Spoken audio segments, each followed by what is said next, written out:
Shalom, selamat pagi Bapak Ibu Saudaraku yang dikasihi Tuhan. Salam sejahtera buat saudara semua dimanapun berada.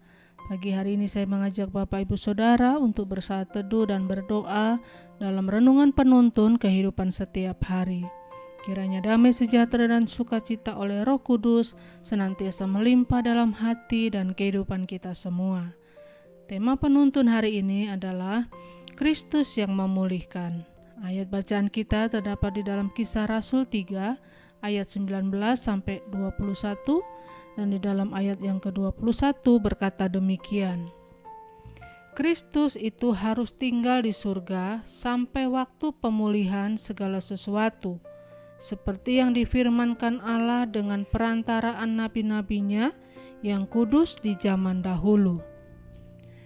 Bapak Ibu Saudaraku yang dikasihi Tuhan, kita tahu bahwa konsep dunia hari-hari ini menganggap bahwa dosa terbesar hanya ada dua, yaitu perzinahan atau penyembahan berhala. Tetapi apapun konsep dunia tentang dosa, pada dasarnya semua dosa nilainya sama. Karena Alkitab berkata upah dosa adalah maut. Setiap dosa mempunyai dampak kerusakan yang sama. Karena di hadapan Tuhan, semua dosa adalah jahat. Allah kita bukanlah Allah yang terus menekan dan tidak memberikan pengampunan. Tetapi Allah kita adalah Allah yang selalu berkata, "Marilah hai kamu yang letih lesu dan berbeban berat, Aku akan memberikan kelegaan kepadamu." Tetapi itu bukan berarti kita boleh dengan bebas berbuat dosa.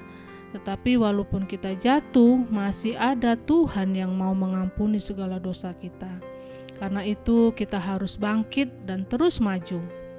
Setan adalah musuh yang selalu merusak, tetapi Allah kita adalah Allah yang selalu memperbaharui. Karena itu hidup Kristen adalah hidup yang selalu mengalami kemajuan. Perbuatan dosa serta kesalahan-kesalahan yang kita perbuat seringkali menciptakan kesusahan dan kerumitan yang tidak dapat diselesaikan kecuali kita berbalik dan kembali ke jalan Tuhan. Dan persoalan kita seringkali kita tidak cukup lembut atau peka untuk menyadari kesalahan kita.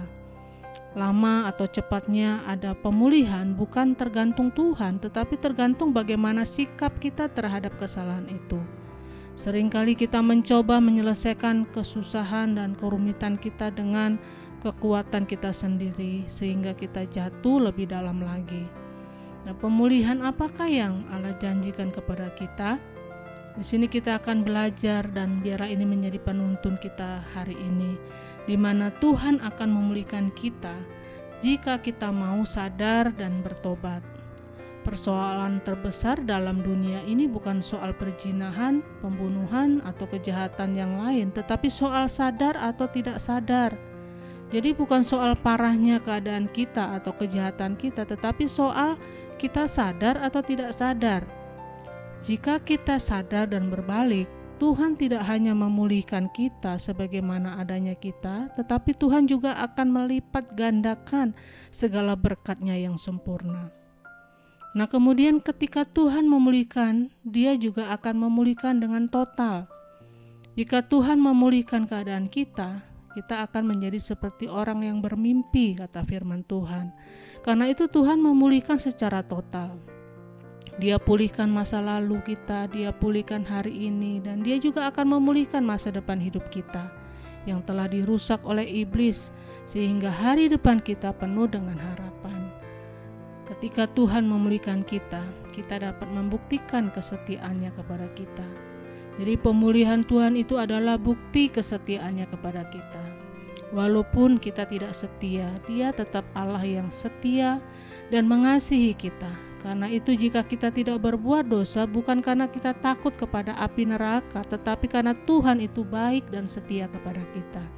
Dan tujuan Allah memulihkan kita, yaitu agar kita dapat menjadi saksi-saksinya Tuhan.